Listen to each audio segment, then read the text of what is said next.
I've always wanted to create.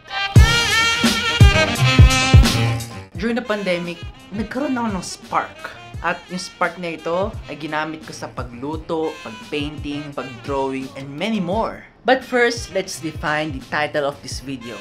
Ano nga bang likhang sining? Hey, ChatGPT, what's likhang sining?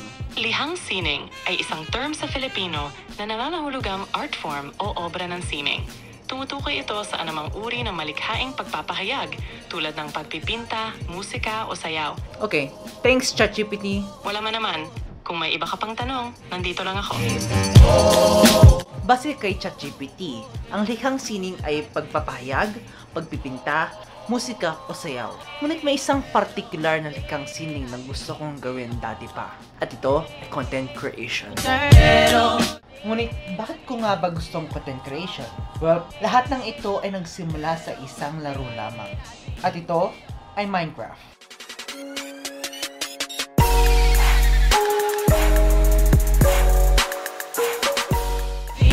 Imagine mo, nasa second grade ako, nag-search ako ng Minecraft sa web. May nakita akong isang video. At ito ay si Stampy Longhead. Yung pag-click na yun ay nag-introduce sa akin sa mundo ng YouTube. Kami ay na-addict na sa pag-consume ng Minecraft gameplays. Then habang nanonood kami, meron kami na-discover na isang YouTube channel. At ito ay ang Wasabi Production. At yung kanilang mga videos na featuring si Alex at Ray Wasabi ay sobrang nakaka-addict nung ako'y grade school pa. Hindi lang naman ako'y addicted sa YouTube noon. Meron din ang mga kaibigan nung 5th grade na addict sa YouTube. Ngunit may iba't iba nga lang kaming content creator na pinapanood. At dahil na-addict nga sila sa YouTube, sila ay gumawa na din ng sarili nilang videos. At syempre, magpapahuli pa ba tayo? So gumawa ako ng sarili kong channel na pangalan ay Crazy Crew Production.